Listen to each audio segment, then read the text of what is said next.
يحكي ظلمة فيها ابتلائي.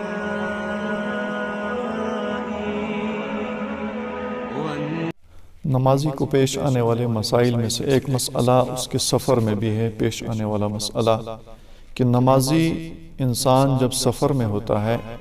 ایسی صورت میں پھر اس کو اس بات کی دقت آتی ہے کہ وہ نماز کون سی نماز کتنی رکعتیں ادا کریں، سنتوں کا اہتمام کرے یا نہ کرے، اور جو شریعت نے اس کو رخصت دی ہے کہ سفر میں وہ اپنی نماز کا نصف کرے، اس میں قصر کرے، آدھی نماز پڑھے، وہ کن کن نماز میں پڑھے گا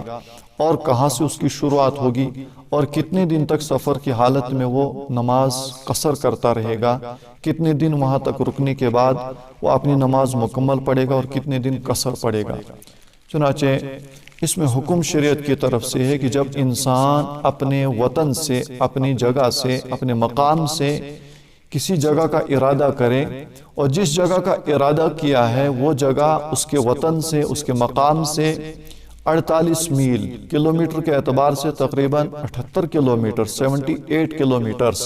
اگر اتنی دور کا ارادہ کسی انسان نے کیا اور اپنے شہر کی حدود سے وہ باہر نکل گیا تو ایسی صورت میں یہ انسان، نماز پڑھنے والا انسان، اپنی نماز میں قصر کرے گا۔ قصر کا مطلب ہے کہ شریعت کی طرف سے اس کو رخصت ہے اور اجازت ہے کہ وہ نماز میں تخفیف کر لے۔ تخفیف ہوگی کہ ظہر کی نماز ہے، عصر کی نماز ہے اور عشاء کی نماز ہے، ان نمازوں کی فرائض 4 رکعتیں ہیں، ان نمازوں کی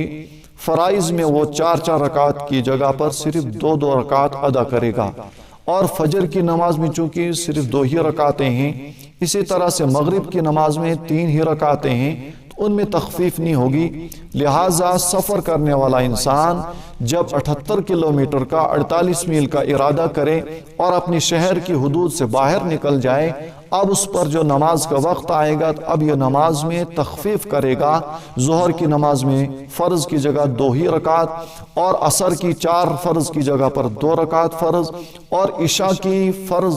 4 کی جگہ پر صرف 2 رکعت ادا کرے گا۔ البتہ فجر کی نماز علی حالی ہی اپنے حال پر 2 رکعت ہیں، اسی طرح سے 2 رکعت ادا کریں گے۔ مغرب کی نماز 3 رکعتیں ہیں تو اسی حال پر 3 رکعتیں ادا کی جائیں گی۔ اسی طرح سے عشاء کی نماز کے بعد وتر کی نماز 3 رکعتیں ہیں تو اسی طرح سے 3 رکعتیں واجب ادا کی جائیں گی۔ سنتوں میں اختیار ہے، سفر کرنے والا انسان اگر سہولت سے اور اطمینان سے کسی مقام پر بیٹھا ہوا ہے اور اس کے پاس وقت ہے، اس کو گاڑی چھوٹنے کا یا کسی ساتھی کے چھوٹ جانے کا خطرہ نہیں ہے اور دقت پیش آنے کا کوئی مسئلہ نہیں ہے، تو ایسی صورت میں اگر مسافر سنتیں پڑھتا ہے تو ایسی صورت میں سنتوں میں تخفیف نہیں ہوگی، بلکہ 4 رکعت سنتیں 4 رکعت ہی ادا کرنی پڑیں گی۔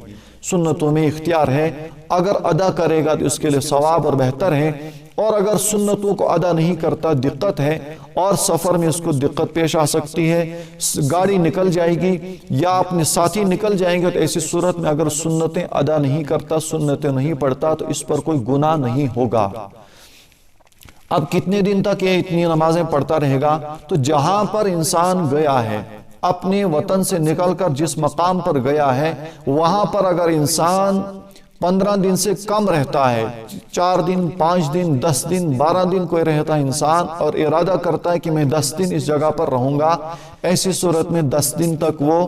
تخفیف ہی کرتا رہے گا اور قصر ہی پڑھتا رہے گا، یعنی 4 رکعت کی 2 رکعت ہی پڑھتا رہے گا۔ لیکن اگر اس نے ارادہ کیا کہ میں یہاں پر 20 دن رہوں گا یا 1 مہینہ رہوں گا، ایسی صورت میں پھر وہ وہاں پر مقیم کہلائے گا اور اس کو اپنی نمازیں مکمل پڑھنی ہوں گی۔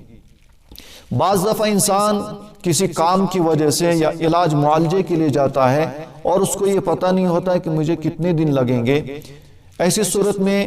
وہ یہی سمجھتا ہے کہ 2 دن میں میرا کام ہو جائے گا، 5 دن میں میرا کام ہو جائے گا تو اس کے بعد میں اپنے وطن کو لوٹ جاؤں گا، لیکن بسا اوقات اس کو کام میں ایسی دقت پیش آ جاتی ہے یا علاج معالجے میں اس کو ایسی دقت پیش آ جاتی ہے کہ وہ سفر میں گیا ہوا انسان مہینوں اسی جگہ پر گزار دیتا ہے، لیکن بذات خود اس کی نیت وہاں پر اتنی دیر تک رہنے کی نہیں ہوا کرتی، بلکہ اس کے دل میں یہی ہوتا ہے اور اس کی نیت یہی ہوتی ہے کہ 2-3 دن یا 4-5 دن یا زیادہ سے زیادہ 10 دن میں میرا کام ہو جائے گا اور میں اپنے وطن کو لوٹ جاؤں گا۔ لیکن اس کی طوالت کی وجہ سے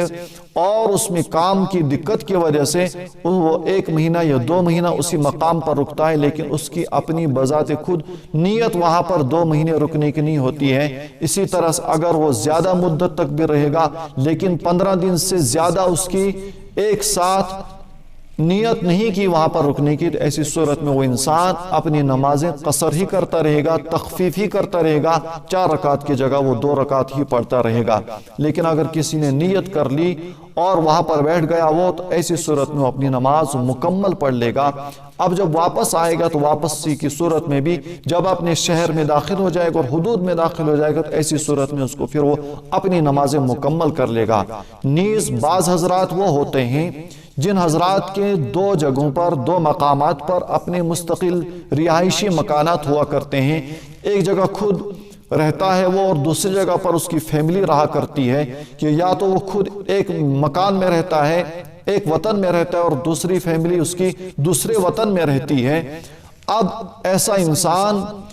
کہ 2 وطن ہو گئے، ایک وطن وہ جہاں پر وہ مستقل خود رہتا ہے اور دوسرا وطن اس کا وہ جہاں پر اس کی دوسری فیملی یا دوسری بیوی رہتی ہے، یا وہ خود بذات خود اس کے بچے یا وہ خود وہاں پر رہتا ہے، گویا اس کے 2 وطن ہو گئے۔ اب جب یہ اپنے ایک وطن سے نکل کر دوسرے وطن میں جائے گا تو ایسی صورت میں اس کو وہاں پر بھی نماز اپنی مکمل پڑھنی ہوگی۔ اس میں بہت سارے مسائل بہت باریک بھی ہوتے ہیں، دقت بھی پیش آتی ہے، اس لیے جب کوئی اس طرح کا اہم مسئلہ پیش آئے تو اس میں رہنمائی حاصل کر کے اس پر عمل کرنے کی کوشش کی جائے تاکہ اپنی نمازیں درست ہو جائیں۔ اور کہیں بعض دفعہ مسافر سفر میں ہوتا ہے لیکن اس کو اپنے سفر کے متعلق صحیح صورتحال کا اندازہ نہیں ہوتا ہے تو اپنی نمازیں مکمل پڑھتے رہتے ہیں، تو ایسی صورت میں اگر کسی انسان نے سفر کی حالت میں اپنی نماز مکمل پڑھ لی تو اس کی نماز ادا نہیں ہوگی بلکہ اس کو دوبارہ سے وہ نماز پڑھنی ہوگی۔ اب اگر کسی کی نماز قضا ہو گئی تو قضا کی صورت میں اگر اس کی نماز گھر پر قضا ہوئی اور وہ سفر میں ادا کر رہا ہے تو وہ نماز پوری کی پوری قضا کرے گا، اور اگر کسی کی نماز سفر میں قضا ہو گئی اور گھر میں واپس آنے کے بعد اس کو قضا اس کی کر رہے ہیں تو ایسی صورت میں اس کی ہاف یعنی آدھی نماز تخفیف کی صورت میں جو نماز اس پر سفر پر قضا ہوئی تھی اسی صورت میں ظہر کی نماز، عصر کی نماز، عشاء کی نماز 4 کے بجائے 2 رکعت ہی وہ اپنے گھر پر قضا کرے گا جو کہ اس کی سفر میں قضا ہوئی ہیں۔ اللہ تبارک و تعالی عمل کرنے کی توفیق عطا فرمائے۔